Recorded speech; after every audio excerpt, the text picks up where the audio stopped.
Hi, welcome to Student Success Workshop number 1, Becoming a Successful Student. My name's Raquel. Click on the video to hear what I have to say about mindset. Hi everybody, this is Raquel Lehto from the Learning Center at Algoma University. This workshop today is really about what successful students do to help them succeed.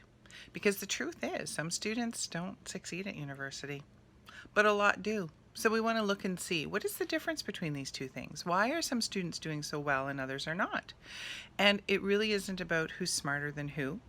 It's really about attitude, mindset, how you think about thinking, how you think about schoolwork.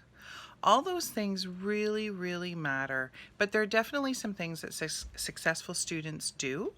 So I'm going to talk about those things today. So thanks for joining. Come along for the ride and let's find out what it is that those successful students do. So I am a learning strategist. What do I do? Well, I work at Algoma University in the Learning Center and Accessibility Services. And basically, I help students be better students by developing your learning strategies. Those are your school skills that you need to be successful in all your classes. Organization, time management, textbook reading, note-taking, studying, breaking down assignments, all those types of things. You can contact me via email at learning@algomau.ca, or you can email me directly at raquel.lehto@algomau.ca. And for those of you that are on campus, my office is located in the Learning Center, which is NW 302. Let's get into this. So a curious puzzle. 2 students start university, kind of about the same intelligence, they have the same background, but one of them doesn't do very well, and one of them does awesome. So what's the difference? Why do they perform so differently? And I'll give you a hint. It's not about intelligence. Over my years of working at Algoma U, I have seen some crazy smart students do horribly at university. And I have seen some students that I would not classify as being among the top in intelligence in their class, which is fine, and they do really, really well. So let's talk about these things. What do successful students do? Well, they have some attributes in common. The first one is they accept responsibility. They see themselves as the primary cause of their outcomes and experiences. So when things don't go well, a successful student says, okay, so I didn't do well on my first midterm. What can I do differently? What changes can I make? Struggling students see themselves as victims. They believe that what happens to them is determined primarily by external forces such as fate and luck and powerful others. At university, a powerful other is the professor. You can't say you failed because your professor hates you. No. And there's no such thing as fate and luck. It's really hard work. Number 2, successful students discover self-motivation and self-management. You're going to spend a lot of time on your own organizing your schoolwork. You need to get things done without somebody hanging over you telling you to do them. Struggling students have a hard time with this. They have a hard time maintaining motivation. They may be disorganized. They don't have a direction of where they're going. They tend to procrastinate, and consequently, they don't get much work done.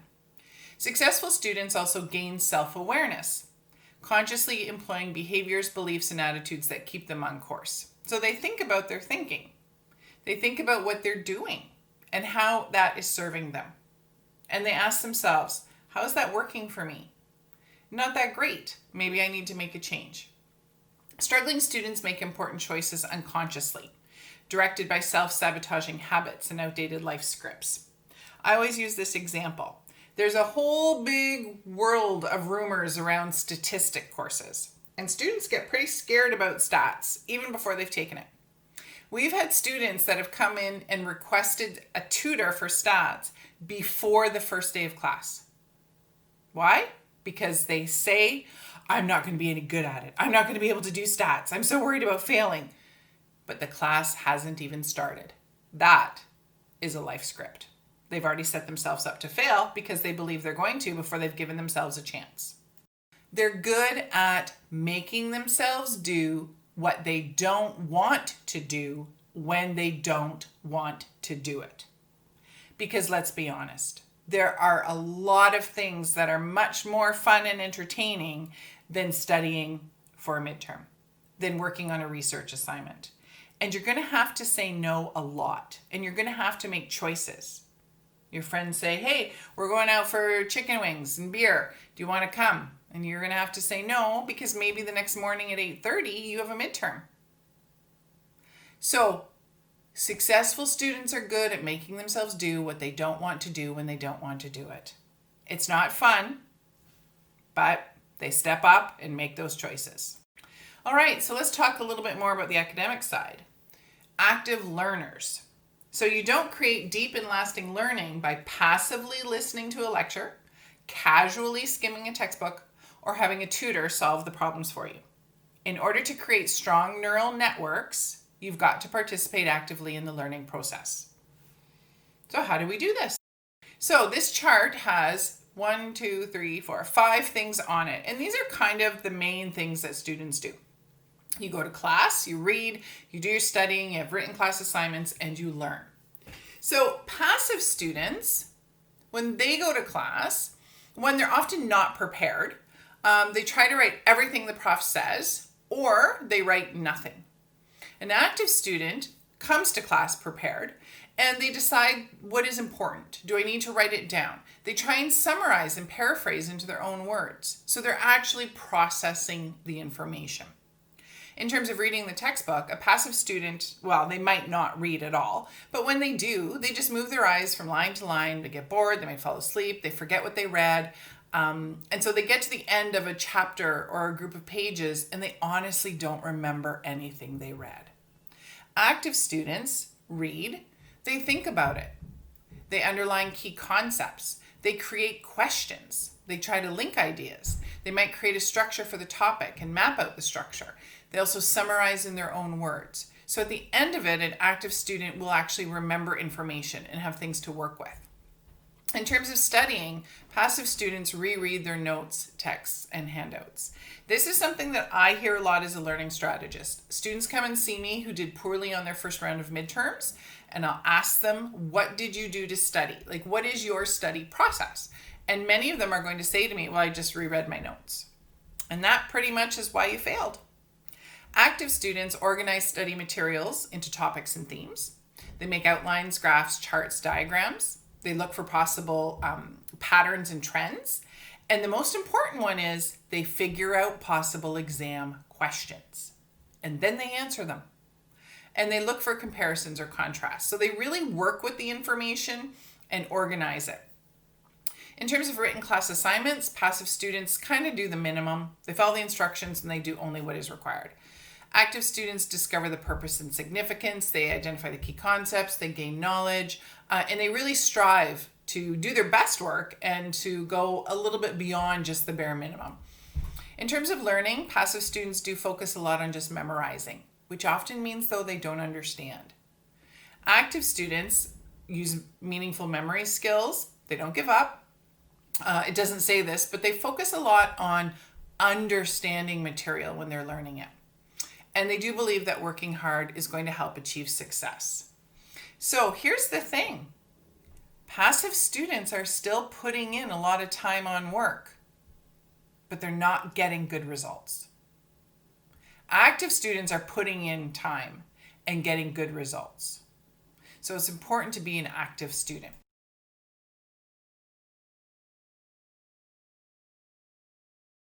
So what do active students know?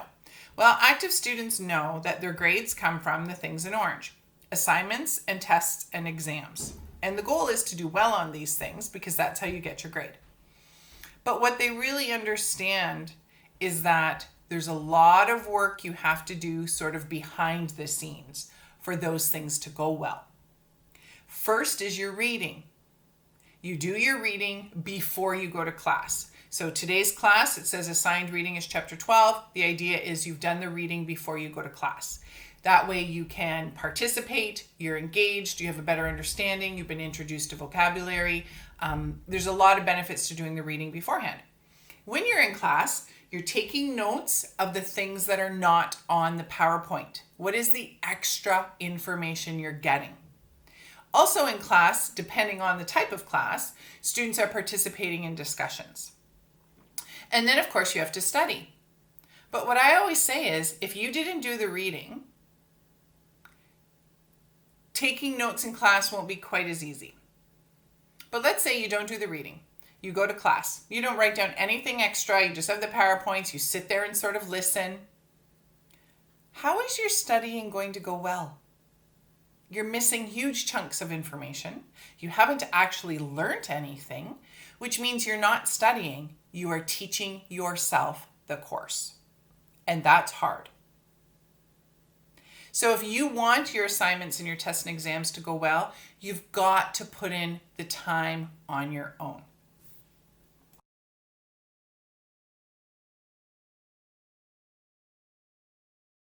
So the concept of pseudo-work. So this book by Cal Newport is kind of interesting because it didn't show him the results he thought he would get. He went around to different institutions and asked, what is the difference between a straight A student and a C student? And his thoughts were, well, students that get straight A's just put in more time at school. And what he found out was exactly the opposite. They don't put in more time, and in some cases they put in less time. So they're doing less time and getting better grades. So what is going on? And he came up with the term of pseudo-work. Students that are C students spend a lot of time on pseudo-work. It looks like real work, but it's not efficient or effective because of lack of focus, but it's very time-consuming. So you're going to read a chapter in your book, but every 10 minutes you're going to your phone, you're checking Facebook and Instagram, you're replying to a text, you get back, you do a little bit of reading, you get a reply to the text, you go back to your phone, okay, now you go back to your reading, and back and forth and back and forth. It's going to take you hours to get through the chapter that way because of the constant distraction, but you're also not going to remember anything. So what he found is that the C students did a lot of this, whereas the A students would eliminate the distractions and just focus. So the A student would turn their phone off. They would maybe isolate themselves somewhere quiet, and they would really just focus on the reading. So they would get through it faster, but also remember things. So that's why he says work accomplished, it's the time spent, but it's the intensity of focus that makes a big difference. So keep that in mind when you're doing your work. How can you eliminate those distractions so that your intensity of focus is high? Because when the intensity of focus is high, it reduces the amount of time spent, but also means you get something out of it at the end. So a really important concept to think about.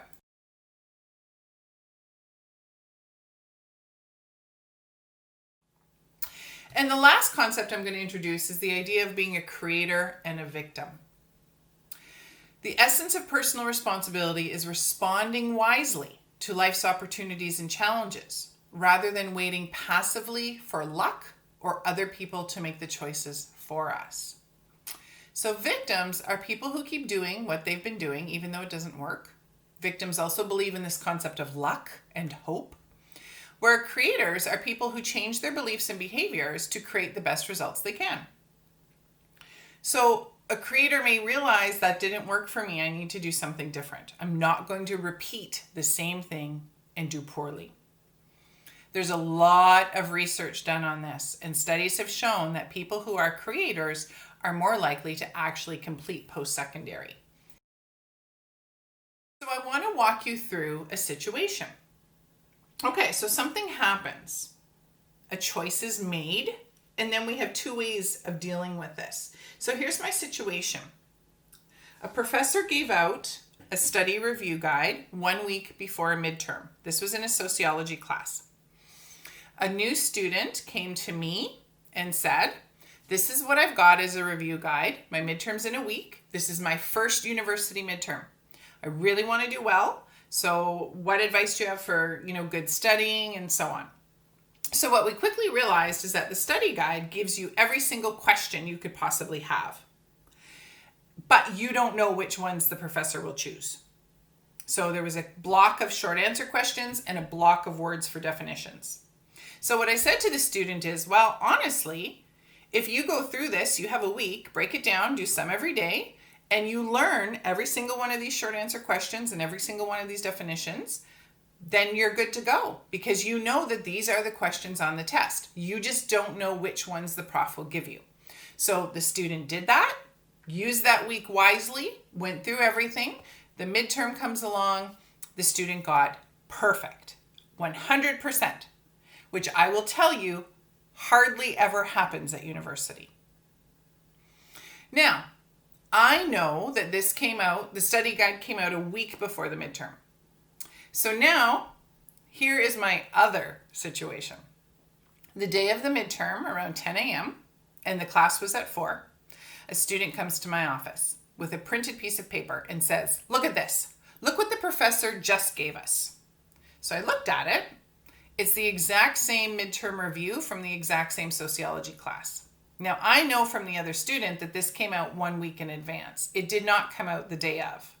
So this student either didn't go to class, wasn't checking their CMS, but somehow missed it, and is now blaming the professor. Well, what am I going to do with this? It came out today. And my favorite line was, I can't believe he did this to me. Well, nobody did anything to you. You made some choices. So I said to the student, okay, it's 10 a.m. The test is at 4. My advice is this. Go through, check off what you know or sort of know, and leave those. Look at the ones you don't know at all, that you have no clue. Focus on those. Learn as much as you can, and between now and 4 o'clock, you can make a dent on this. The student left my office, went around complaining to various people about this, and I never actually saw him do any work. Consequently, he failed the midterm. I think he got about 25%. And he ultimately failed the class, and he dropped out of university. This is a perfect example of a victim and a creator. The creator was active, was seeking solutions, tried something new based on what I told him, put those things into action, and used their energy in a really positive way and achieved a fantastic grade. Whereas the victim really wasted their energy blaming and complaining and excusing and so on, and did not pass the class and did not graduate from university. So you have many choices as a university student. How you respond to those choices is hugely important in your success or lack of success. So here's my success rules. Rule number 1, go to class. Whether it's an online class, whether it's an in-person class, be there. Be there and be engaged. Do your best work. Be proud of what you do. Hand things in on time so you're not losing the little percentages for it being late, and develop effective and efficient learning strategies. And participate actively in class. Come to class prepared with the reading done. Listen attentively. Take notes. Get involved in discussions. If you do all of these things, I can pretty much guarantee that you're going to pass the class and probably pass it with a pretty decent grade. So the choice is always yours, but the more that you do these things and develop a mindset of being an active student, the greater your chance of success. And my last slide is, do you need academic support? Please don't wait for help. We have a peer tutoring program where you can access free tutoring to help you with content. As a learning strategist, I can help you with those skills that you need. We have a writing lab for writing support, a math lab for math support. All of these things are free and available to you. The easiest thing to do is email learning@algomaU.ca. Put in the email where you're struggling. We can meet and I can help you determine exactly which area you need help from. And it might be a combination of things. So we are here to help you. We just need you to reach out. So this concludes my presentation. I hope that I've said some things that might change your mindset a little bit. And I really do wish you great success. Bye.